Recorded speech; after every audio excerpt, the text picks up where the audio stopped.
Hola, ¿cómo están?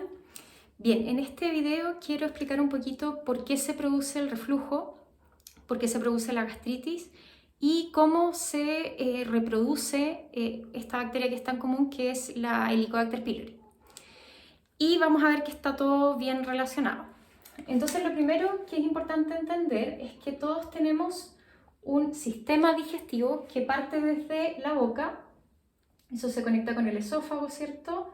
El esófago se conecta con el estómago y el estómago se conecta con el intestino, primero el intestino delgado y luego este con el intestino grueso, ya hasta llegar finalmente al ano. Estos diferentes compartimentos del sistema digestivo están divididos por válvulas, ya como con puertas. Y eso es así y debe ser así porque cada compartimento cumple una función distinta y funciona bajo condiciones distintas. Entonces, una característica particular de cada compartimento es el pH al que funciona cada uno. Entonces hay que recordar que el pH se mide en una escala de 1 a 10 y que mientras más bajito sea el pH es porque es más ácido. Cuando es más alto es porque es más básico, o sea, menos ácido.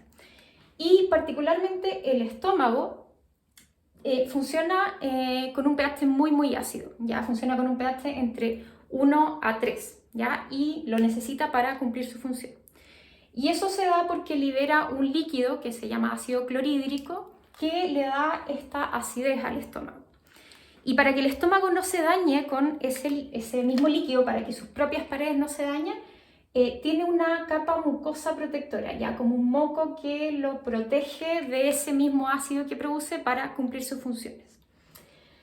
Otra cosa importante es que nosotros tenemos una microbiota, como lo he hablado muchas veces, que principalmente vive en el intestino. Ya la mayor cantidad de bacterias se encuentra en el intestino grueso, ya en un poco menor cantidad intestino delgado, y la verdad es que muy pocas bacterias viven en el estómago porque por este mismo pH ácido son pocas las bacterias que pueden resistir a eso. Entonces, ¿qué pasa con el reflujo? ¿Qué pasa con la gastritis? Lo que sucede con el reflujo normalmente está asociado a una falta de acidez en el estómago. Entonces, ¿qué pasa? Cuando disminuye la acidez del estómago y cuando disminuye la formación de ácido clorhídrico, que es este líquido que le entrega la acidez, la movilidad del estómago se altera, ya por lo tanto puede haber movimientos que son disfuncionales en el estómago y al mismo tiempo esta válvula se vuelve más floja, ya, y eso hace que muchas veces este líquido pueda pasar ya hacia el esófago. Y claro, como este ambiente, aunque está un poquitito más básico de lo normal, a lo mejor pasó de estar en 3 a estar a 4, sigue siendo ácido, sigue siendo muy ácido para el esófago, por lo tanto se siente como acidez, ¿ya? Y eso generalmente está asociado con esta disminución de la formación de ácido clorhídrico y por lo tanto disminución del pH ácido en el estómago, que hace que el estómago no funcione correctamente.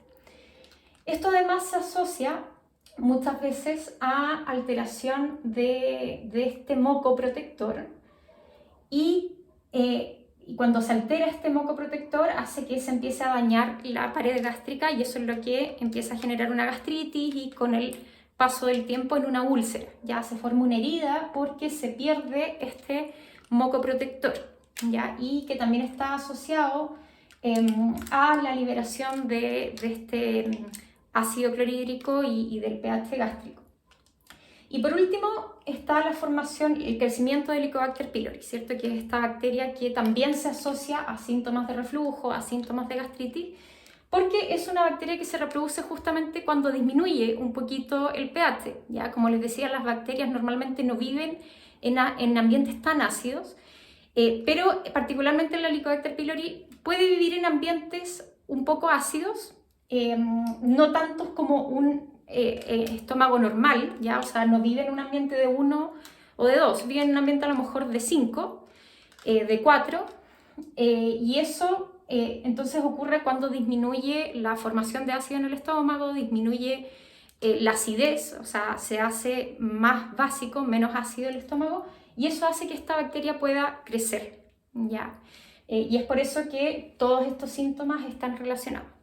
Ahora, ¿qué es lo que hace que disminuya nuestra formación de ácido clorhídrico y que por lo tanto el estómago se vuelva menos ácido de lo que necesita? Hay varios factores.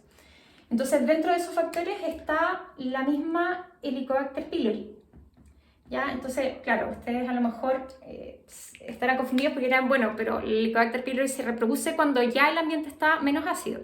Pero la verdad es que esta bacteria es causa y consecuencia de que disminuya la acidez en el estómago, porque una vez que crece, o sea, si disminuye un poquito la acidez, empieza a crecer. Y una vez que crece, tiene mecanismos para hacer que su ambiente sea menos ácido, para poder vivir, para poder reproducirse. Entonces, la misma bacteria hace que disminuya la formación del ácido clorhídrico en nuestro estómago y por lo tanto va perpetuando el proceso y lo va haciendo mucho más complejo de tratar. A medida que pasa el tiempo es más complejo. Por otro lado, los medicamentos tipo antiácidos. ¿Ya? Todos los antiácidos, incluyendo todos los omeprazol, esomeprazol, lo que hacen es disminuir la formación del ácido y por lo tanto están alterando el ambiente natural del estómago y puede generar que crónicamente disminuya este pH ácido, es decir, se vuelva menos ácido y a la vez se pueda reproducir este Helicobacter pylori y estos movimientos involuntarios hagan que haya reflujo gastroesofágico. Entonces hay que tener harto cuidado con los antiácidos. Hay que entender que sirven para aliviar un síntoma, para aliviar la sensación de acidez, la sensación de dolor de la gastritis, pero no solucionan el problema de fondo, al contrario, el uso crónico va empeorando el problema. Por otro lado, déficits nutricionales, ya como siempre. Y en este caso, el zinc es un mineral bien importante en la formación del ácido clorhídrico. Hay otros más también. También está el estrés siempre.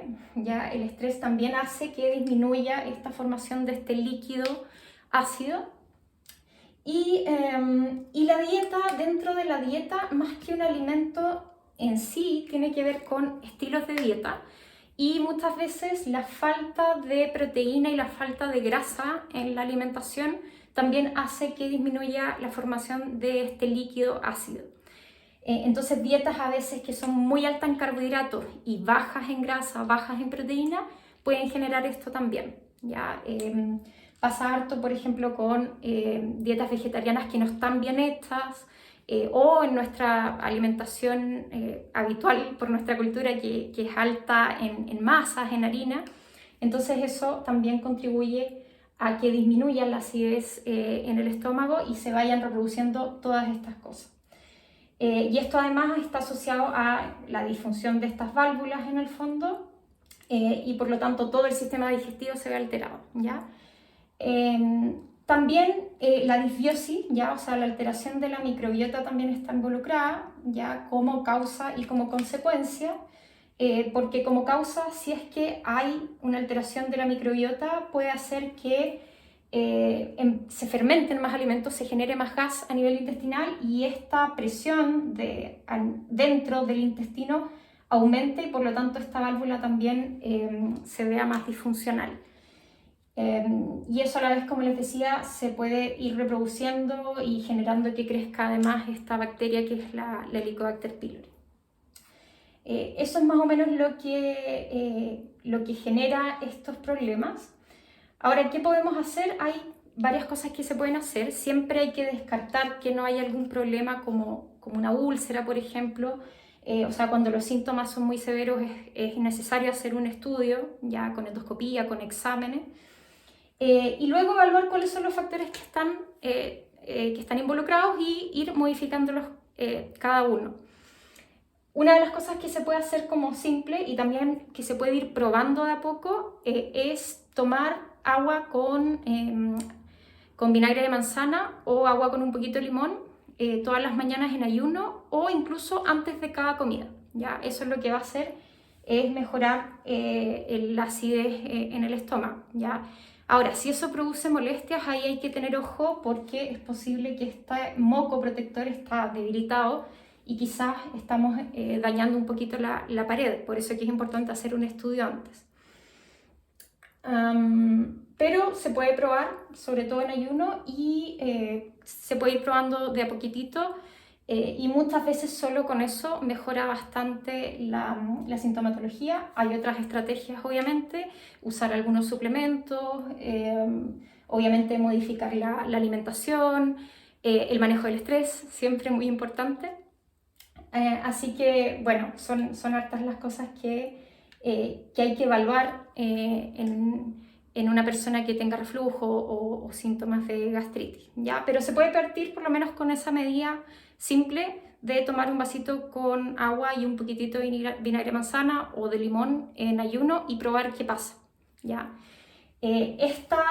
Cuando disminuye esta acidez, además de generar la molestia de reflujo, de dolor, principalmente genera una alteración en la digestión de proteínas, por lo tanto, probablemente esos síntomas se aparezcan o aumenten más cuando se consume más proteína. Y muchas veces la gente lo que hace es dejar de comer la proteína.